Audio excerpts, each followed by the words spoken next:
इसके साथ ही भक्ति प्रकाश से कथा प्रकाश का उत्तर भाग समाप्त होता है। प्रेम पथ का प्रसंग चल रहा था, वह भी समाप्त होता है। कल से भक्ति प्रकाश के स्थान पर श्री गीता जी का पाठ हुआ करेगा। पूज्यपाद स्वामी जी महाराज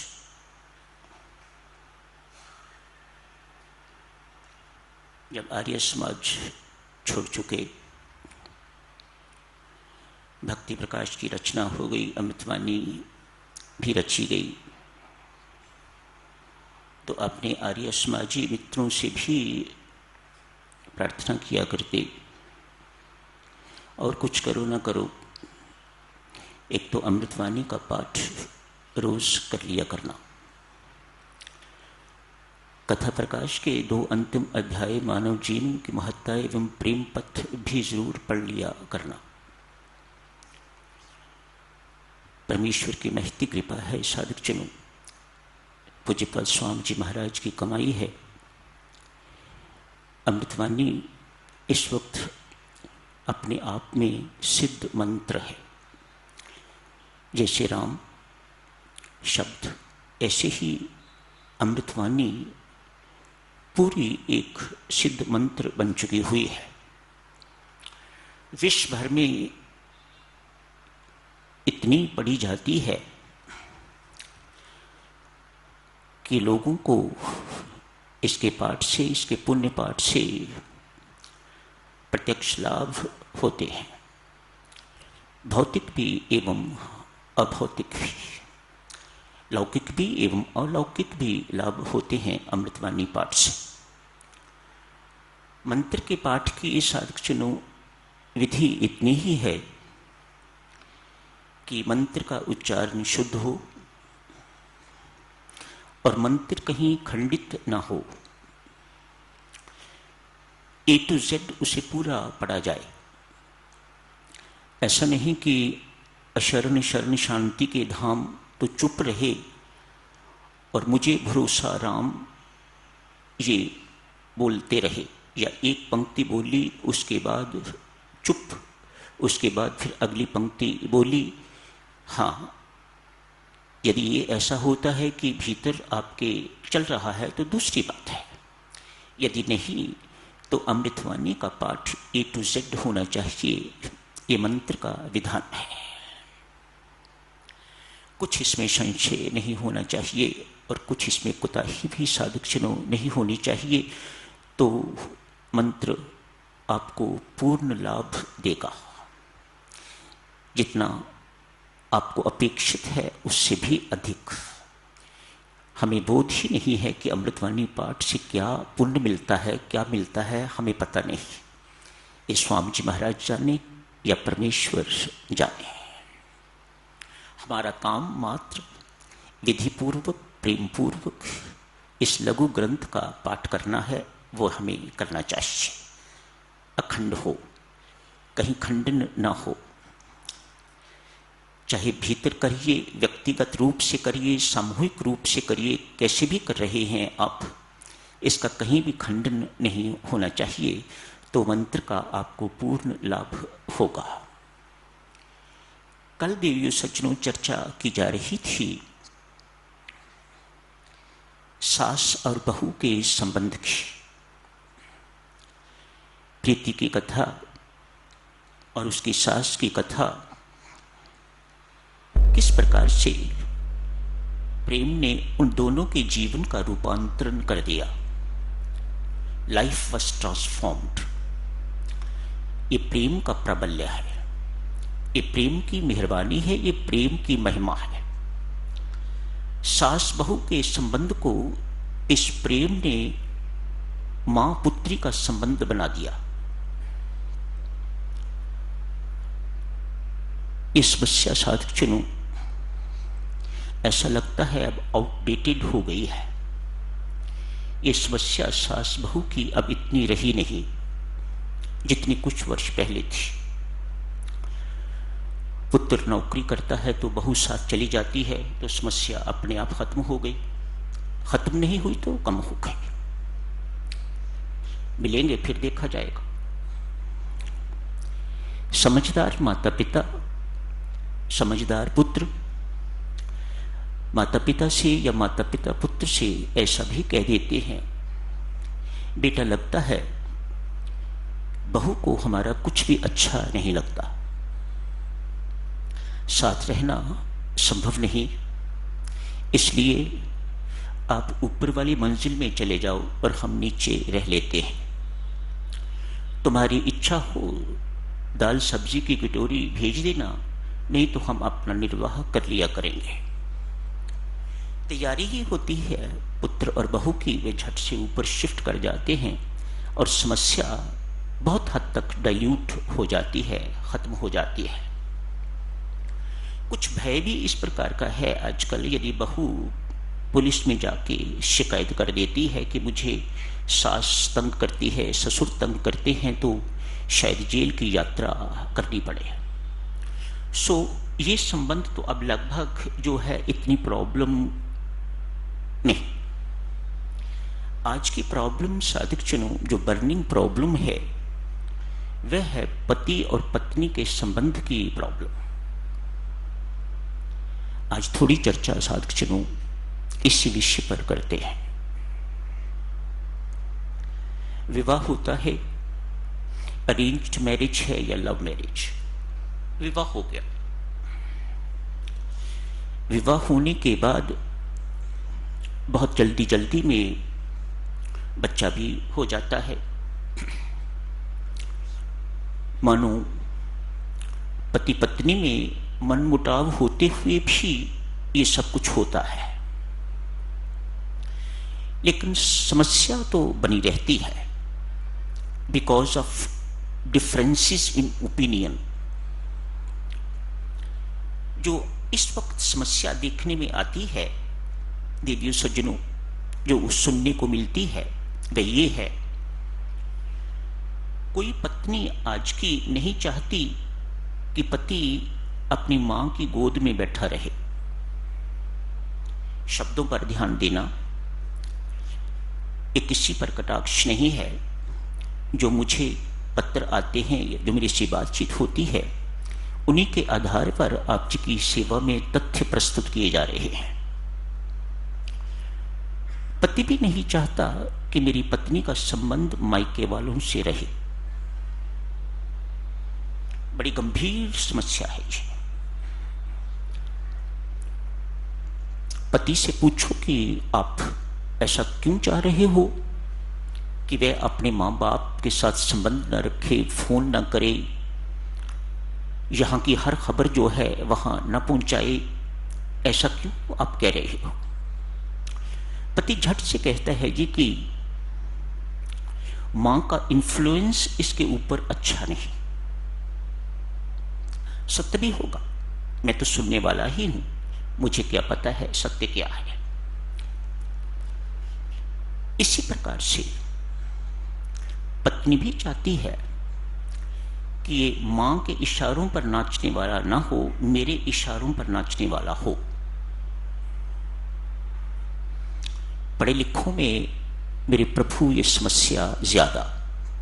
जब आप लोगों का विवाह हुआ था तो उस वक्त ये समस्या इतनी नहीं थी। क्यों? परस्पर प्रेम, सहनशीलता एवं क्षमा की भावना अंदर भरी पड़ी हुआ करती थी। हम सोचते थे कि ये हमारी संस्कृति नहीं है। आज ये बात नहीं है। आज ना प्रेम है परस्पर, लस्ट है। प्रेम नहीं है, लस्ट है। प्रेम नहीं है तो फिर सहनशीलता भी नहीं है। आप कुछ कह के देखो,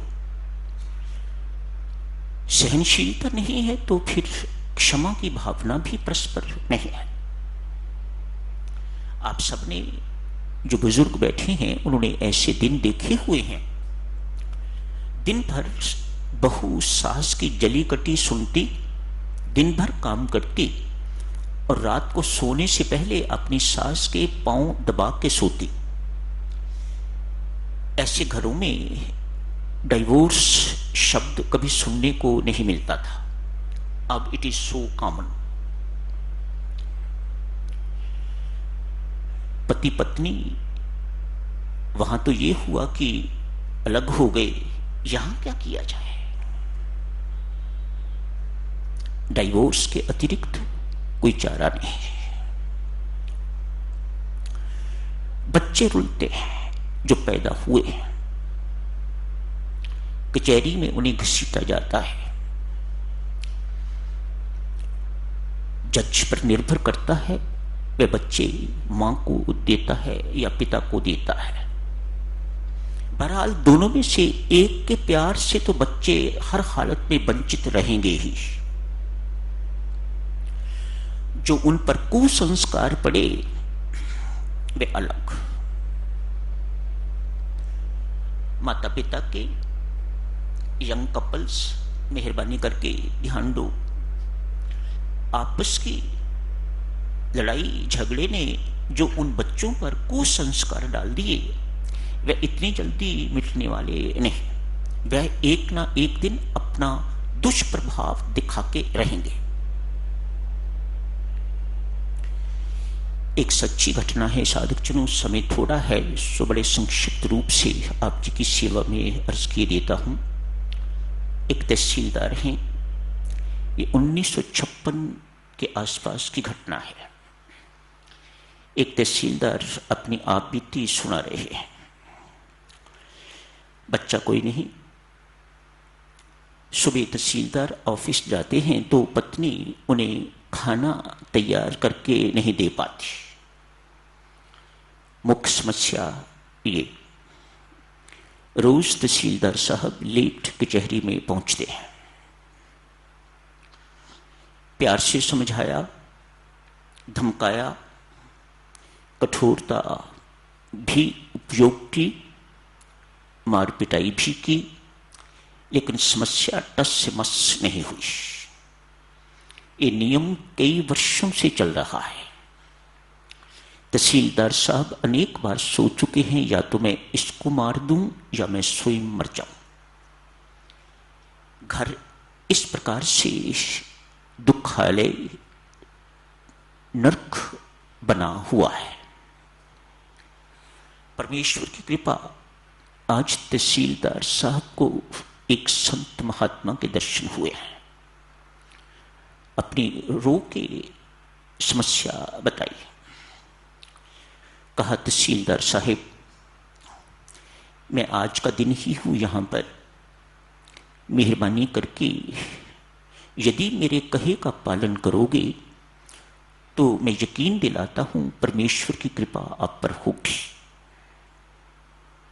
कल भी यदि आपकी पत्नी जाने से पहले आपका भोजन तैयार नहीं करती तो भूखे चले जाना, इंतजार नहीं करनी। भूखे इस प्रकार से जाना कि हाथों से, आंखों से, पांव से, हृदय से, मन से किसी प्रकार की कोई प्रतिक्रिया भी ना हो। समय नहीं है साधकजनों ये सब चीजें आपको बताई जाएं, पर आप सब समझदार हो, जानते हो। मानो घूर के आंखों से भी नहीं देखना उसे, पांव भी नहीं पटकना क्रोध से, मैं क्रुद्ध जा रहा हूं, इत्यादि इत्यादि। ये सब बातें घरों में होती हैं, आप सब करते हो। हृदय में प्रेम लेके जाना छोटी सी बात है, मैंने इसका बतंगड़ बना के रखा हुआ है। इस भाव से अपने घर से निकलना, हृदय में प्रेम भर के निकलना। वहां भूख लगे तो ऑफिस में कुछ खा लेना। आज तहसीलदार साहब घर से भूखे निकले हैं। साधकजनों, संत के वचनों का बल और प्रेम का प्राबल्य, चुप्पी का प्राबल्य। सामान्यतः जाते होंगे तो बोलते जाते होंगे, कटु शब्द, कठोर शब्द, अपमानित शब्द बोलते जाते हो कि आज चुप। इतनी सी बात ने पत्नी को सोचने पर विवश कर दिया। कैसी पत्नी हूं मैं, अपने पत्नी की जो मेरा काम है मैं वह भी नहीं कर पाती। ये मेरा काम है भोजन बनाना, समय पर भोजन बना के तैयार करके तो उन्हें भेजना दफ्तर। मैं आज तक जिंदगी भर ये काम नहीं कर पाई, कैसी पत्नी हूं मैं। मन ही मन आज सोच रही है दिन पर भूखे रहेंगे मेरे कारण, आज ग्लानि का अनुभव हो रहा है। मन ही मन कहा, परमात्मा मेरी गलती पर मुझे माफ करना। तहसीलदार साहब पर सच्ची घटना है, तहसीलदार साहब अपने मुख से सुना रहे हैं। मानो पत्नी के सुंदर भावों की तरंगें उधर तहसीलदार साहब के ऑफिस को छुई हैं। उनके मन में विचार आ रहा है, मामूली सी बात, अरे प्रेम पूर्वक यदि समझाया हुआ होता तो क्या मेरी पत्नी समझती ना? ऐसी मूर्ख तो है नहीं वो, मैंने कभी प्रेम पूर्वक उसे समझाया ही नहीं। मेरे मन में तरह तरह का द्वेष इत्यादि रहा, मैं हमेशा उसे दुख देता रहा, अपमान भरे शब्द बोलता रहा। तहसीलदार साहब ने वहां बैठे बैठे पत्नी से क्षमा मांगी है। आज पत्नी ने सोचा खाना उनके आने से पहले बना के रखूंगी। आते ही पति के श्री चरणों पर गिर के अपना मस्तक उनके चरणों पर रख के तो माफी मांगूंगी।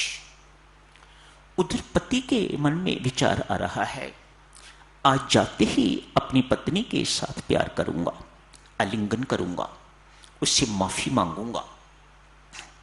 दोनों तरफ से यह सिलसिला चल रहा है। ऐसा ही हुआ। आज तहसीलदार साहब घर पहुंचे हैं। जैसे ही पत्नी ने आहट सुनी, तार जुड़ गई। जैसे ही आहट सुनी, भागती भागती द्वार पर गई है। पति से पहले ही पति के चरणों पर गिर के तो मत्था टेका है। पति सावधान है, उसी वक्त उठा के तो उसे अपने गले लगाया है। कानी में कहा, देवी माफ करना, मैंने तुम्हें जिंदगी पर दुख के अतिरिक्त कुछ नहीं दिया। मैं आज तेरे से भी माफी मांगता हूं और परमात्मा से भी माफी मांगता हूं। पत्नी भी यही शब्द कह रही है। एक दूसरे में इस प्रकार से अपने दोनों को पकड़ा हुआ है, एक दूसरे को। प्रेम में वातावरण घर में हो गया है। प्रेम ही प्रेम सर्वत्र दिखाई दे रहा है, महसूस हो रहा है। हृदय प्रेम से परिपूरित हो गए हैं, वातावरण प्रेम से परिपूरित हो गया है। इकट्ठे बैठ के जिंदगी में पहली बार स्वादिष्ट भोजन खाया है। ना भी स्वादु होगा तो आज प्रेम का स्वाद इतना है कि सब कुछ स्वादु ही स्वादु लग रहा है। तहसीलदार सब कहते हैं, तब से लेके आज तक पत्नी ने कभी वह भूल नहीं की। मुझे कहने की जरूरत कभी नहीं पड़ी कि मुझे आज मटर पनीर की सब्जी खानी है, आज वो बनाना। मेरे मन में आया और पत्नी ने टेबल पर मटर पनीर की सब्जी रख दी। दोनों के हृदयों का मेल इस प्रकार से हो गया, इतना तदात्म हो गया। किसका प्रताप? ये प्रेम का प्रताप, परस्पर प्रेम का प्रताप। स्वामी जी महाराज ने भक्ति प्रकाश के अंतिम पृष्ठों में इसी प्रेम का वर्णन किया है, लस्ट का नहीं, प्रेम का वर्णन किया हुआ है। इसके साथ ही साधक जनों समाप्त करने की इजाजत दीजिएगा। आपसे करबद्ध प्रार्थना है, ये अंतिम पृष्ठ जैसा कि स्वामी जी महाराज ने अपने मुख अरविंद से कहा हुआ है, इन पृष्ठों को जरूर पढ़ते रहिएगा। याद रखना, जहां प्रेम है वहां सहनशीलता भी होगी, वहां विवेक भी होगा, वहां पर क्षमा भी होगी। कैसा अद्भुत विलक्षण प्रताप है क्षमा का, इस सच्ची घटना ने ये स्पष्ट किया है। अपनाइएगा मेरी माताओं सज्जनों, इसे अपने जीवन में उतारिएगा इस प्रेम को। It is no different than divine love. दिव्य प्रेम भी इसे ही कहा जाता है, उस लस्ट को नहीं, उस स्वार्थ भरे प्रेम को नहीं, जहां व्यक्ति अपने सुख की सोचता है। ये ऐसा प्रेम है जहां अपने सुख का कोई स्थान नहीं है, दूसरे को सुख कैसे पहुंचाया जाए ये देखना ही प्रेम है। तो यही बात करने की इजाजत दीजिएगा।